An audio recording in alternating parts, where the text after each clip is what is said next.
Recording. It's the Blacklisted Live podcast, and we are live here in historic downtown Bordentown, New Jersey, with the man himself, Randy Now, celebrating his, how old? 60-something-year-old birthday? 61st. And you've been in the music business forever and a day. 61 years. And minus a day. tell us about the man cave, man. Let us know that these people know what it's all about. Well, we are in Bordentown. It's Randy Now's Man Cave. I had to reinvent myself, basically. For years I was a concert promoter. The club closed down. And then for about 12, 13 years I was delivering newspapers full time, believe it or not. And then that ended, and I got a job at the record collector, booking bands down the street, and that kind of wrapped up. I was then offered a job at the New Hope Winery, and I got their concert venue up and running, taught them how to do Facebook, how to promote, who to talk to in the newspapers to get, free stories, and then they said, "You're fired."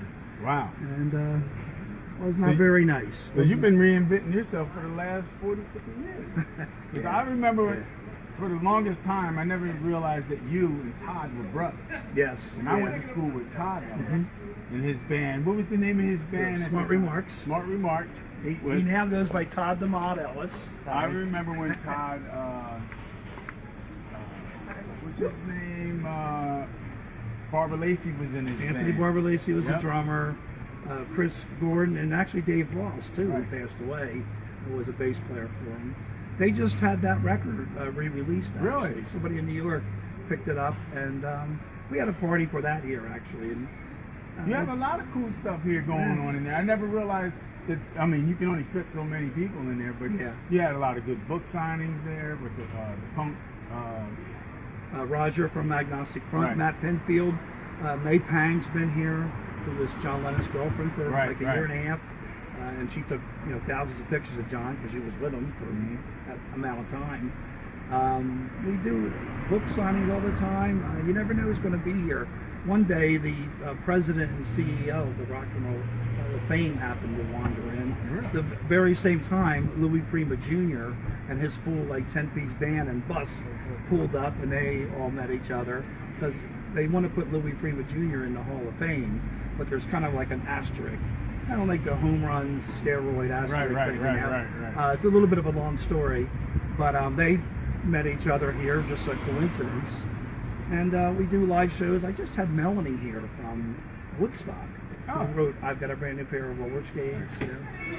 She played here. It's only 30 people. Marshall Crenshaw's coming. We're having a birthday party right now. It's a little. And the birthday party's for you. For me, I had to throw my own birthday party and buy my own birthday cake and design it. You got your mom out there. I couldn't find any artists to design. I don't know where you wouldn't find any artists. I just don't know. I wake up every morning looking for one. The best gifts is the ones you get for yourself. Yeah, and artists, I'm the starving artist, can't you tell? I'm a starving man cave. There you go. But it's records, CDs, and I used to always be into you got weird wacky sodas. collectibles and sodas and bacon, everything. I was on the answer. How do you come up with the bacon? I don't know. I knew that bacon was fun, and I found bacon popcorn. I just kind of Googled. That's what I remember. I used to buy out all your bacon popcorn. I never had a retail store before. I didn't know how to do this, and it was trial and error. I made a lot of mistakes too. Bought dumb things, but bacon pot. I just sold a couple just now on the counter there. Well, bacon's good. Bacon toothpaste, bacon air fresheners. There's a lot of. As soon bacon as you make items. some bacon cologne, I know I'm gonna have a lot of big girls chasing me. I'm sure there is some out there. I understand there's a bacon pillow that actually has a bacon smell. See, I'd never get out of bed. For a kill few you, months, but I'd never get out of bed. So it's a real eclectic. This and that. Nothing to make you better in life, but just to make you smile. I remember in high school, I think I was a junior in high school, I was one of the few African American cats that went into the punk scene, and I never realized, again, I didn't know Todd was your brother, and you used to promote down at City Gardens. Right. And that was a big eye opener for me, man. I'm like, the kids today, they really don't know what's happening, because City Gardens was the place, man. Yeah, I was there 20 years. I booked 4,000 bands, and someone took 15 years and wrote over a 400-page book about Right. the club, and centered around me. And a film documentary came out, Ride on the Dance Floor, which is out of print. Ain't that the name of the book? Right. The book is No Slam Dancing, No Stage Diving, No Spikes. That's right on the shelf. Yes, yeah. That's always in print. Second print, right? Yeah. Well, now it's third. The ones Really? I have there are actually, gone except for what we found in a warehouse. Believe it or not, those second pressing copies. And the film, like I said, documentary's out of print. He's talking about maybe pressing a few hundred up, because I get requests all the time, every week for it.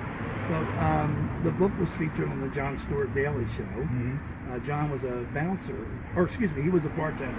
But I also had James Murphy. He was from Lawrence. Yeah. James Murphy was a bouncer for me, and he is from LCD Sound System. And they sold out Madison Square Garden in like a half an hour, their last show ever. And actually, they're back together again, and they were just on Saturday Night Live a couple weeks ago. But he was a bouncer for me. I remember going there and seeing Guar. Okay. And that was burned in my head, because a buddy was like, him, Steve Brown, was like, you gotta go see Guar. I'm like, what the hell is a Guar? I brought Guar up here. It was their first show outside of like DC, Richmond area. And I really even didn't know what to expect. I had them open up for Danzig. Right. And it was the Danzig first show ever. And he was a little angry, actually, that the blood and all the guts crap and shit was everywhere. And it's Danzig. Go figure that out. They really, in a way, stole the show. So I made friends with them, and they came back again and again. They were going to break up, actually, until I kind of, picked them up by the seat of their pants. I actually became such good friends with them that I became their tour manager. Oh, you imagine it? Yeah, I was with them a couple times. The one time when the lead singer Dave Rocky, who passed away now, he got arrested in North Carolina for like phallic images. Well, on stage. Right. And North Carolina was Jesse Helms' country. Yeah. Then. So they didn't like that. They waited till the show was over. They arrested him. Big giant dick in the middle of the stage. They have all this crazy makeup on their face. And Spikes. Dave Rocky, when they took him for his mug shot, and when they arrested him, took him downtown, he looked like the alien that's always in the National Enquirer. Right, with the big, like kind of like an oval head and eyes. He like met with Ronald Reagan and Jimmy Carter. Well, he looked just like this. The alien that's always in the National Enquirer. He was so scary, weird looking, that he said all the drunks in the holding cell, they all moved off to the side like, whoa, get away from this guy. This guy's crazy. Look out, you have a young lady going by. I made friends with a lot of bands. I helped a lot of bands. Yeah, like the Ramones. Did 25 shows with the Ramones. They really liked it there. They liked me. Johnny and Monty, the tour manager, we got along really well, and I just did it. I don't know. I always say I just did my job.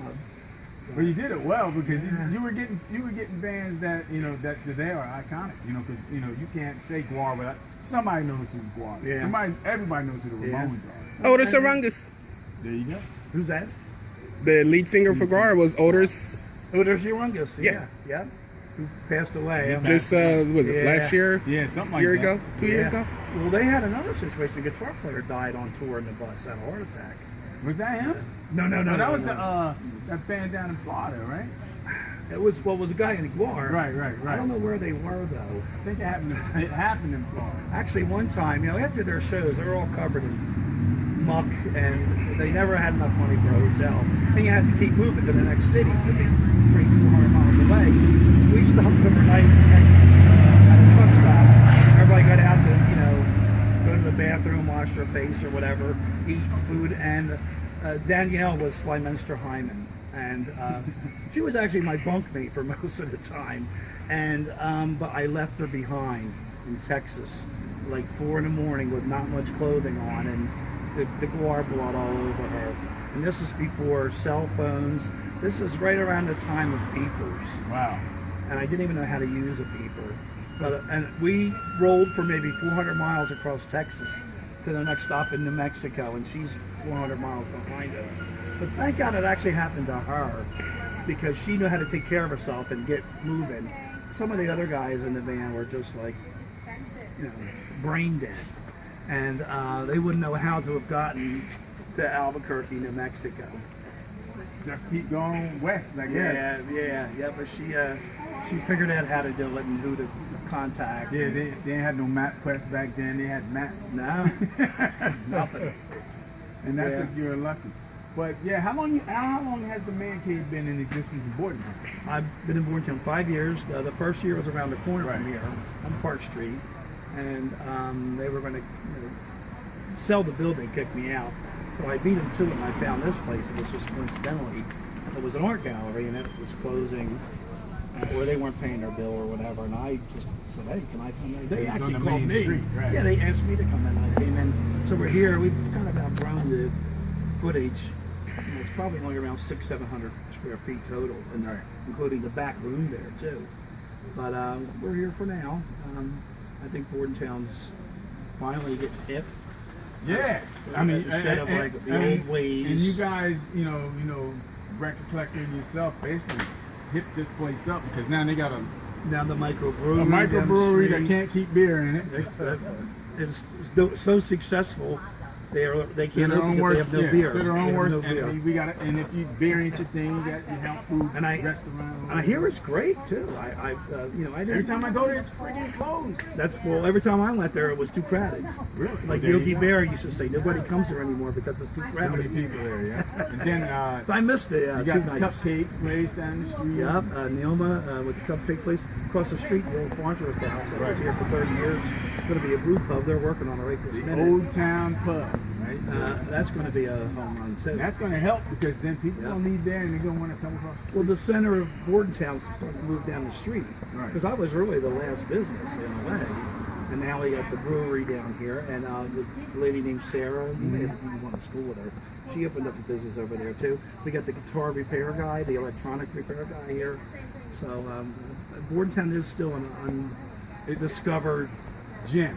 gem of a town. And like you said, if I hate to say it, like the old guard is the old guard and they're passing away, and like the people that wanted it to be hip back then are now they're the stewards of the town and can make it hip. Right, back and every week I meet new people, and there seem to be late 20s, early 30s, married couples, and even actually with no kids.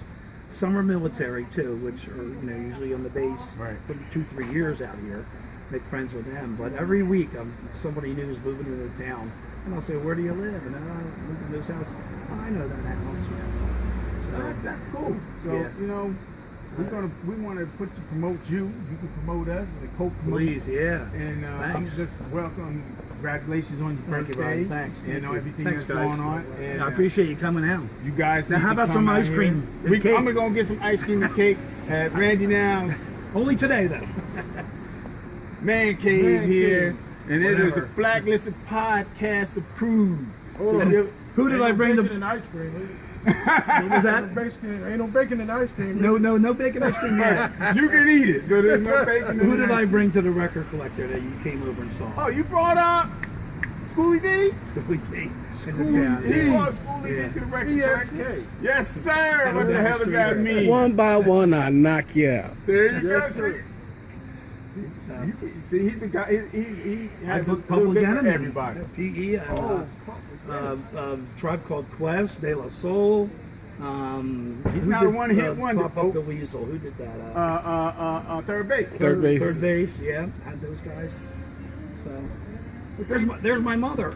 All right, we're gonna go get some cake. Okay, let's get some cake at the Man All right, Cave. peace. Thank Man you. Cave. Peace out. Thank you. Drop the mic. I'll drop this here.